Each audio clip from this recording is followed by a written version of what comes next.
Bueno, señores, buenas tardes. Muy buenas tardes. Estamos aquí de nuevo, como les habíamos prometido, con el profesor Iván Ernesto Gatón. Usted es el segundo nombre de Ernesto. Muy lindo. Me encantan los Ernestos, pero Ernesto Che Guevara. Que yo no dudo que te lo hayan puesto por él. No, mi abuelo nació en el 1901, antes que el Che. Ajá. Entonces me lo pusieron por mi abuelo. Abuelo. Oriundo de Salvalegón de Higüey. Ay, qué lindo. Sí. Es que todos esos Ernesto del pasado siempre aparece el Che Guevara por algún lado. Bueno, Iván, nosotros nos quedamos, como no pudimos hacer la entrevista por la situación que tenía con el internet. Vamos a comenzar de inmediato planteándote lo que sucedió en las Naciones Unidas, en este 75 aniversario de la Asamblea de las Naciones Unidas.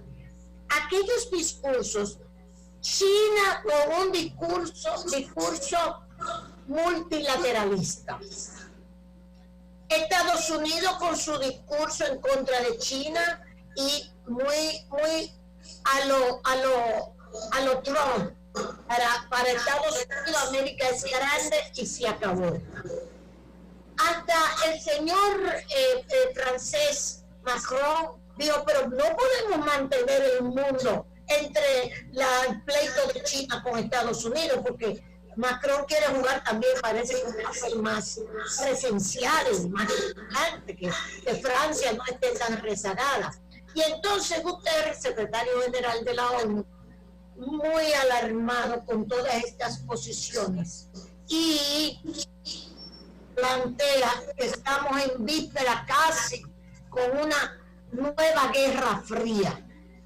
Estamos en una situación muy delicada mundialmente, ¿es así? Mira, doña Consuelo, hay una realidad. Estamos ante la emergencia de un mundo distinto al que tuvimos en ese proceso de post-Segunda Guerra Mundial, que fue el que se estableció con Naciones Unidas a partir de la Carta de San Francisco, y el periodo de la Guerra Fría permite a Estados Unidos tener una hiperhegemonía, digamos así, que es ese proceso en el cual Estados Unidos puede atacar Serbia sin una aprobación del Consejo de Seguridad.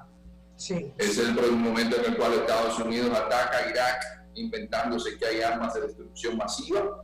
Es cuando Estados Unidos se decide atacar a Afganistán para ir a buscar a un grupo terrorista que no era el Estado de Afganistán. Esto es un dato que mucha gente nunca lo ha tomado en consideración. Eso es verdad. Oye, es decir, Estados Unidos en ese momento de hiperhegemonía se salta lo que había sido el equilibrio que se había establecido en una reunión muy importante, que es la reunión que se lleva a cabo en esa zona de la península de Crimea, que es Yalta, donde se reunieron los tres grandes, Churchill, Stalin y Roosevelt. Sí. Entonces, el mundo que tenemos hoy es el que se refleja en Naciones Unidas. Es un mundo donde se habla de una guerra fría. Porque, ¿y qué es una guerra comercial que no sea parte de una guerra? Y usted quiere algo peor que a usted le digan, no, el oro que usted tiene guardado en el Banco de Inglaterra ahora es de Guaidó. Sí. Y usted como gobierno venezolano dice, pero, oye, ¿y quién tiene el control del Estado? ¿El control lo tiene Guaidó? No, no lo tiene Guaidó. Pero si yo le pongo sanciones a Irán, ¿cómo pongo a Irán? Entonces, estamos hablando de un mundo donde tenemos atisbos de guerra fría, con un Estados Unidos que dice, no, mira, hay un orden económico mundial a través de la Organización Mundial de Comercio que yo ahora no reconozco, y yo estoy revisando todos los acuerdos. Ahora, yo reviso los acuerdos donde yo tengo déficit, pero no te voy a revisar el de ERE-CAFTA, donde yo tengo ganancias. Es para ponerle un ejemplo. Es un mundo que el análisis geopolítico, sin quitarle su razón a Estados Unidos, porque todos los imperios por naturaleza defienden sus intereses, que ese es un tema que yo siempre he dicho, pero aquí cuando uno defiende los intereses del país, le caen encima y dicen, no, es que ustedes lo quieren ideologizar. Señores, que no es un asunto de ideología, es que es una cuestión de sobrevivencia en un mundo de carnívoros donde yo no puedo ser vegetariano, porque el mundo no funciona como mucha gente se piensa que es bajo el idealismo. No, bajo el idealismo le destruyen un país como Irak, donde la mayoría de las mujeres tenían libertad de andar sin velo y la mitad de la población era clase media, con Saddam Hussein. Le destruyen una Siria donde le mandan más de 6 millones de gente a vivir por ahí. Entonces, es lo que vemos reflejado en la preocupación de ustedes, que dice, no es solamente que tenemos un enfrentamiento donde Estados Unidos y China no se ponen de acuerdo y que están en una guerra comercial, es que tenemos una epidemia que por primera vez desde que iniciamos las metas de desarrollo del milenio, la pobreza va a seguir aumentando de forma desproporcionada, con unos elementos que Naciones Unidas, por ejemplo, da a conocer, y que en un libro que van a publicar en una universidad centroamericana, ya le vamos a enviar el artículo, porque me pidieron un análisis geopolítico sobre el COVID, y es que yo me entero vía Naciones Unidas que América Latina es una de las zonas del mundo que la va a tener peor. ¿Por qué? Por el tema de la desigualdad. Ni en África hay tanta desigualdad estructural, como en América Latina. Es más, ni siquiera porque creció la economía a principios del siglo XX, porque los chinos estaban comprando commodities.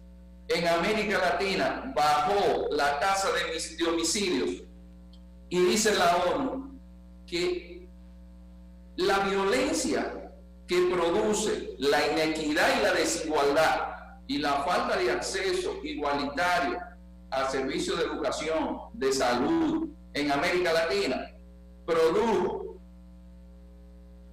2 millones de muertos. Ustedes están 2 millones y medio. Es decir, que el análisis que se hace dentro de ese multilateralismo, que por eso el Papa Francisco, que viene de Argentina, sí, que conoce cómo se manejan las élites, porque siempre se habla de que el Estado no sirve para administrar, pero ustedes lo dan al sector privado, y el sector privado lo que hace es que no solamente, como decían en la antigua Roma, las ovejas se esquilan pero no se despellejan. El sector privado, entonces, cuando usted le da la educación, usted le da la salud, le quitan el pellejo a la población y aumentan. Por eso incluso hay un trabajo de un pensador nicaragüense que él dice, bueno, es que a nosotros nos tocaron unos libertadores que de entrada fueron dictadores, porque fueron élites que se forjaron en base a ir en contra de la población autóctona. Es decir, que las leyes de India, sí, que la reina Isabel con el cardenal Cisneros desarrolló y que Fray Bartolomé de las Casas, que era un encomendero en la Concepción de la Vega, permitió sacar el concepto de derechos, del derecho internacional, lo que se conoce como ius gentium. Los libertadores nuestros no lo reconocieron y todavía en los años 80 en Ecuador, cuando usted contrataba a alguien para que trabajara en su casa, usted lo hacía aceptando pela o no aceptando pela. Es decir, que el que iba a trabajar en su casa, usted podía darle una pela. Sin embargo, la corona española dio un concepto de derechos para los aborígenes que no se le dio en la libertad a América Latina, y por eso es que en América Latina, y el Papa Francisco lo comprende muy bien, ha sido estructural la marginalidad de los grupos indígenas, la marginalidad de los africanos que llegaron aquí en barcos, no como llegaron los peregrinos del Mayflower. No, esa gente no llegaron aquí ni en la Niña, ni en la Pinta, ni en la Santa María. Fue a la mala que lo sacaron y después se les ha marginado. Ese informe, ese trabajo que terminé de hacer y que Naciones Unidas refleja muy bien, dice la CEPAL, dice, pero vengan acá, ¿y dónde va a ir América Latina donde sus economías no van a crecer? Como con las epidemias. Se van a hacer las reformas que permitan a América Latina realmente convertirlas en unas sociedades donde se busque el concepto de igualdad, porque por eso luchamos en América Latina. Entonces, en ese mundo multilateral es donde nos encontramos en una especie de encrucijada. Es un mundo donde vemos un desplazamiento de las capas tectónicas. ¿Me escuchado? Sí. Sí, es un mundo donde vemos el desplazamiento de las capas tectónicas que nos indica que esa globalización neoliberal que la gente critica a doña Consuelo porque habla en contra del neoliberalismo de von Hayek, porque la gente no entiende que, señores, el policentrismo del poder es lo que hace posible el consenso en las democracias.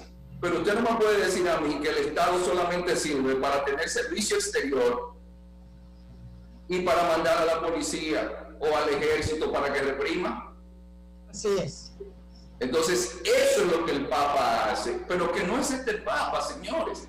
Un Papa conservador como Karol Józef Wojtyła, tan conservador que dejó que sucediera lo que sucedió con Monseñor Romero en El Salvador. No olvidemos que el propio Zbigniew Brzezinski fue el que puso en mala a Romero en un informe que manda al Vaticano diciendo que era comunista, un hombre que nunca fue comunista, sino, como le dijo el Monseñor Romero al Papa Francisco, al Papa Juan Pablo II, le dijo: su santidad, es que usted está confundiendo lo que sucede en Centroamérica con Polonia, y Polonia no es El Salvador.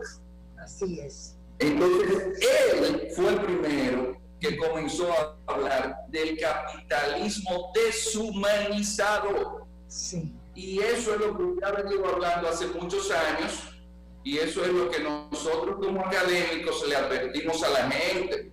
Es que ahora tanto Macron como Merkel dicen: no, es que el Estado tiene que jugar un rol principal, porque para tener salud pública y para que el COVID nos permita tener las unidades de cuidados intensivos, eso no lo hace el sector privado, porque va a suceder lo que pasa en Estados Unidos, que la gente no se da cuenta que en Estados Unidos hay medicina de calidad para el que tiene dinero. ¿Y ustedes creen que la mayoría de los muertos por el COVID son blancos? Ay, sí. ¿Son latinos y son negros? Negros y latinos.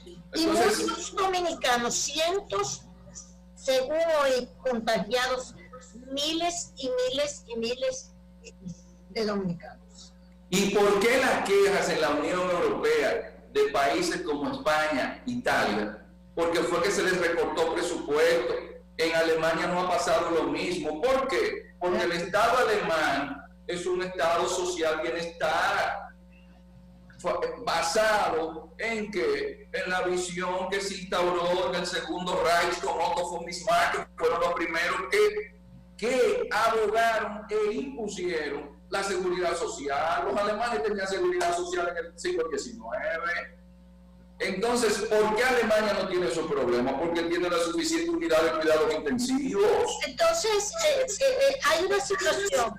A mí, nosotros estamos publicando, Edwin, nuestro técnico, el Papa Francisco no dice, no todo se resuelve con libertad de mercado. Esto fue el Padre Francisco, el Papa Francisco, en días atrás, con una encíclica nueva que hay, la nueva encíclica, Guerra Justa.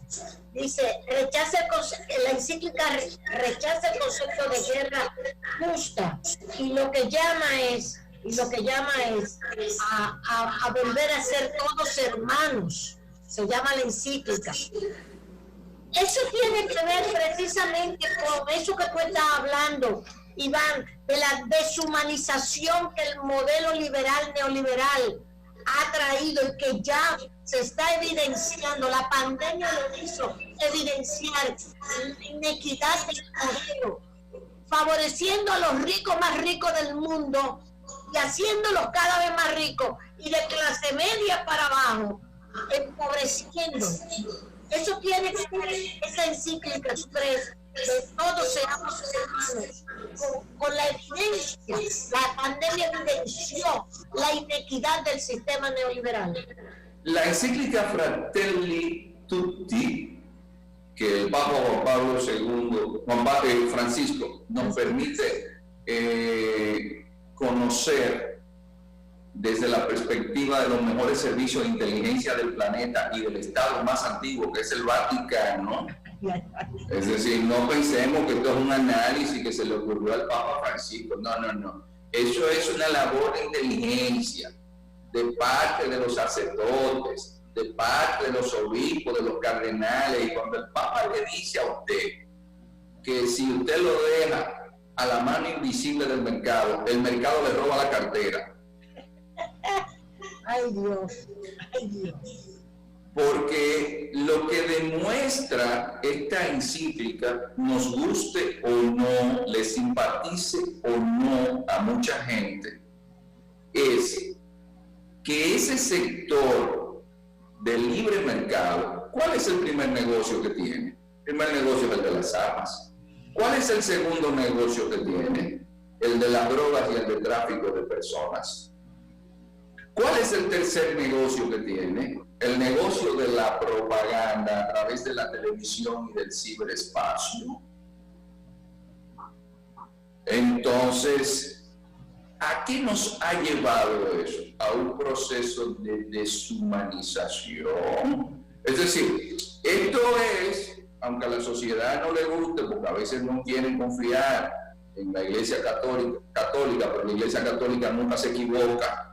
Yo siempre digo, yo me di cuenta de que la guerra en Irak iba a convertir a los cristianos en víctimas de los musulmanes sunitas en un libro que escribió Pedro Cava en base a los memorándum que él le hacía a Balaguer para enterar a Balaguer en 2 tomos que él recoge que se llaman Memos a Balaguer, y en él le refiere cómo en el Observatorio Romano, que es el periódico oficial, el vocero oficial del Vaticano, el Papa Juan Pablo II se incomoda con Berlusconi y le dice: señores, pero es que ustedes no saben que hay un cristianismo antiguo que estaba en Irak y que el canciller iraquí Tariq Aziz es un cristiano nestoriano, y que, por ejemplo, en un país como Egipto el 80% de la población eran cristianos coptos y ahora son minoría,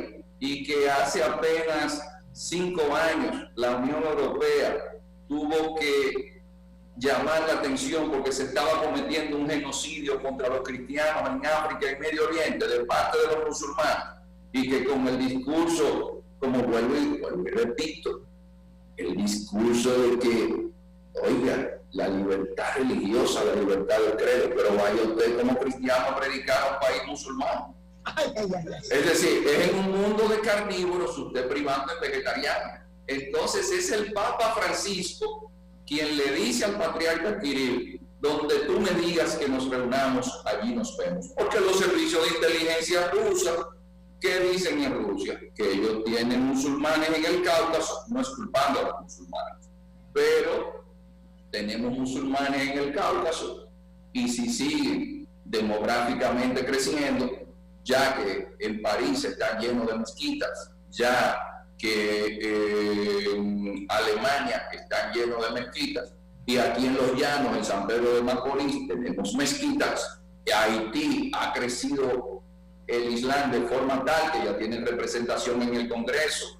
Es la religión que más creció después del terremoto. Yo no estoy alarmando a nadie, es que el Papa Francisco, después de 1000 años de alejamiento de la Iglesia ortodoxa cristiana, se reúne en La Habana con el patriarca Kirill. Pero ¿qué hay detrás? Que si la demografía sigue por donde va, mañana usted va a tener más musulmanes que cristianos. Entonces, lo que hace la Iglesia Católica es una labor de inteligencia, de auscultar cuáles son, no las urgencias del momento, es ver sistémicamente qué va a estar sucediendo en el mundo. Entonces dice, mira, la economía se sustenta en una mano invisible del mercado que no le importa destruir un país como Irak o como Siria para que después entren 10 millones de refugiados musulmanes y nos cambien la composición demográfica. Ay, Dios mío. Ay, entonces, no es que el mercado sea malo, pero ¿ustedes creen que Japón se desarrolló fue siguiendo las políticas neoliberales? No. ¿Y Corea del Sur? Y el ejemplo de Taiwán. No, que Taiwán con Chiang Kai-shek, pero Chiang Kai-shek era una dictadura hasta que llegó el gobierno de Lee Teng-hui, que fue que después que se murió el hijo de Chiang Kai-shek, Chiang Ching-kuo, fue que los taiwaneses probaron la democracia. Iván, y ahora mismo estaba viendo en televisión francesa que Europa, la Merkel, Macron, no sé si Macron, pero la Merkel y otros están discutiendo un cambio en la cuestión de las migraciones, de la aceptación de las migraciones, por la crisis que hay con toda esa cantidad de emigrantes e inmigrantes para ellos, que le está llegando. Son crisis terribles. Ahora mismo se quemó ahí en Lesbos, creo que se quemó el campamento que había. O sea, la cuestión esta de las migraciones con toda esta guerra. Europa que se puso, yo fui a Madrid y en Madrid la otra alcaldesa tenía una tela en el ayuntamiento: bienvenidos los migrantes, vengan para acá, para España, para Madrid, que ya lo quitaron, esa tela, yo hasta la retraté. O sea, es que ya Europa va a cambiar esa política de aceptación de los migrantes, porque parece que la presión que tenían de aceptarlo venía de Estados Unidos. Y mire, hay unos graves desafíos que, aparte de la guerras provocadas para generar beneficios a un complejo militar industrial, porque siempre que hay desorden, alguien se beneficia del desorden. Es decir, yo saco la Halliburton, desde los pantaloncitos hasta los misiles fue lo que metieron en Irak. La Halliburton de Chile le vendían hasta los pantaloncillos de los soldados. Entonces usted quita el gobierno más estable de la Finlandia de África, que así era Libia, la Yamahiriya Libia. La Finlandia, eso era como Finlandia, eso era un estado donde usted le llegaba su cheque por los beneficios que dejaba el petróleo y que dejaba el gas. ¿Cuál es ese? Ahí no había pobreza. Libia. La Libia que ahora es un desastre. La Libia que ahora es un desastre, donde hay yihadistas en la frontera con Egipto. Pero como decía el propio Muammar Gaddafi, que no es que defendamos a Gaddafi, es que la democracia no es como una vacuna, que es universal. Usted no puede ir a un pueblo como ya lo ven ellos hoy, como es el Libia, que funciona por tribu, a querer instaurar la democracia para que ahora Libia no funcione. Y entonces todos los inmigrantes que salen del África subsahariana, no solamente por las guerras, sino por el cambio climático, sequía, lluvias torrenciales que acaban con toda una zona en la cual no hay árboles que permitan la retención de las aguas, con un suelo erosionado, y son los árboles los que permiten entonces que esa agua no arrastre con todo. ¿Usted sabe cuánto es el promedio de nacimiento de cada mujer del África subsahariana donde se persiguen a cristianos? Es un 7,2 o un 7,5. Usted lo toma desde el Alto Volta, lo que vendría a ser Burkina Faso hoy, lo toma por Níger lo toma por la zona de Mali, que es una zona que hay etnia mandinga. Hay etnia mandinga.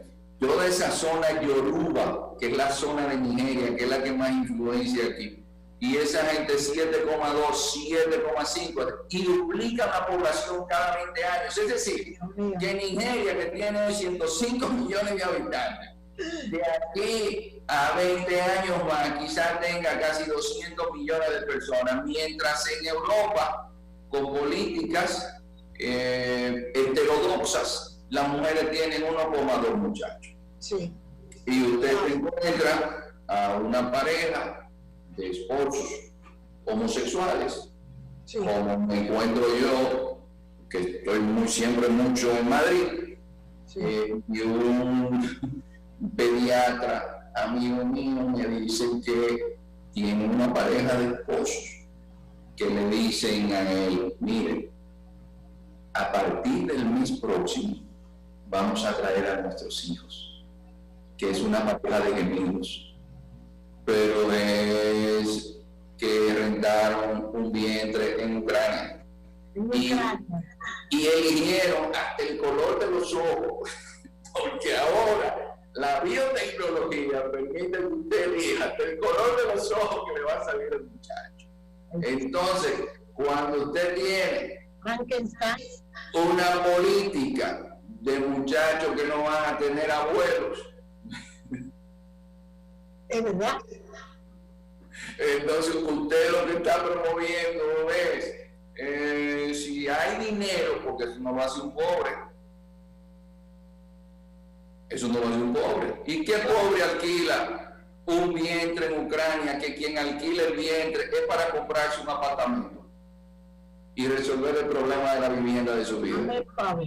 Entonces, cuando Europa ha hecho los números, se da cuenta, España, que hay pueblos que, me dice un niño en una zona de Zamora, en el norte de España, me dice: pero esto parece un hogar de ancianos. Yo no he visto un niño en este pueblo.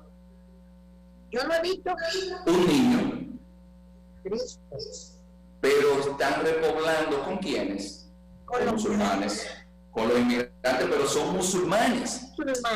Entonces, este es un tema, oigan, yo soy amigo de los musulmanes. El problema está en que Europa se construye en base al cristianismo. Y el cristianismo es quien tiene a Martín Lutero, a Zwingli, tiene a un Calvino, y producen las guerras religiosas. Y esas guerras religiosas son las que dan el Estado laico. Ustedes sabían que en el Islam no hubo Lutero ni un Calvino, y que por eso el laicismo no funciona, y que la visión siempre es religiosa. ¿Y qué es una religión? La religión es un dogma, es un credo. Entonces, esos elementos que permitieron a Europa hegemonizar el planeta en base al espíritu del pensamiento ilustrado, usted no lo va a encontrar en una civilización que todo lo ve con el lente de Mahoma. Y ese es un tema que Occidente, tomando el espíritu de Voltaire, Jean-Marie Roulette, Voltaire, sí, se aparece un tunecino en París ilegal, y él entiende que París, eso es de él, y cuando llega entonces el oficial de migración que lo agarra preso, le dice: no me culpen a mí, yo leí a Voltaire, la culpa la tuvo Voltaire. Entonces, eso es lo que está pasando en Occidente. La Iglesia Católica, el Papa, se ha dado cuenta por dónde va el mundo, y desgraciadamente, si dejamos el mundo a empresarios que no les importa sacar las empresas de Estados Unidos y llevárselas todas para China, y ahora quejarse de que China, sí, económicamente ahora es el prestamista. Pero ¿cómo cayeron los rusos? La Rusia de su amigo Tito Suero Puerto Real, ¿cómo fue que colapsó? La del doctor Tito Suero, ¿cómo fue que colapsó Rusia? ¿Fue peleando con los americanos? No, fue por lo económico que cayó, sin que se disparara un tiro entonces ahora yo tengo miedo con los chinos, pero fueron los empresarios. Yo no estoy hablando mal de los empresarios, es que el empresario chino responde a los intereses de la nación china, el empresario japonés responde a los intereses de Japón, el empresario surcoreano depende de los intereses de Surcorea, porque tienen una visión confuciana, que no es solamente la del lucro. No, porque esa depende del lucro. El lucro, nada más. No le importa, doña Consuelo. Cuando Ramonet le dijo al presidente Luis Abinader, el señor Ramonet, cuando fue a la cena, que ya el Estado, esa tesis neoliberal, de que el Estado cada vez más pequeño y solamente para servicios, determinados servicios, cuidado. Que entonces el presidente Abinader dijo, no, que había que agrandar el Estado, decía Ramonet, que ya ese Estado neoliberal no podía seguir funcionando y que había demostrado que no funcionaba.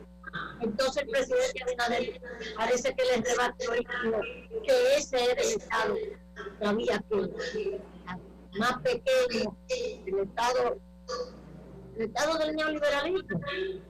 Pero hay un dato que yo quiero darle. Cuando usted saca la cuenta de por qué Estados Unidos desarrolla una empresa como Apple, vaya y busque detrás que todo eso venían de fondos públicos y de desarrollo que se hacían en el sector armamentístico o del sector de investigación que tiene el Departamento de Defensa. Si no, Estados Unidos no pudiera estar haciendo los aviones que fabrica, porque detrás hay un Estado que invierte en educación de calidad, porque yo siempre digo, pero ¿y de qué me están hablando a mí si no se invierte en ciencia, en matemáticas, ingeniería, con educación de calidad? Usted lo que va a hacer es esclavo de los otros países, y Estados Unidos, Obama, dijo, no, hay que seguir invirtiendo para tener tecnología, porque mira, ya los chinos se nos fueron con la 5G, pero es un Estado que estaba detrás y subsidió a Huawei con $70 mil millones. Exacto. Y Huawei tuviera tecnología 5G si no hubiese tenido un Estado detrás. Y esa es la diferencia. Señores, Japón se desarrolló, fue porque tenía un Estado fuerte detrás y nunca aplicó medidas del Fondo Monetario Internacional. Atención. Y lo mismo pasó con Corea. Sí. Y son dictaduras, ¿eh? La de Corea del Sur, dictadura hasta el día de hoy. Es así. Hablan de Corea del Norte con el amigo nuestro allá, pero de Corea del Sur son dictaduras también. Lo que pasa es que hay un tema.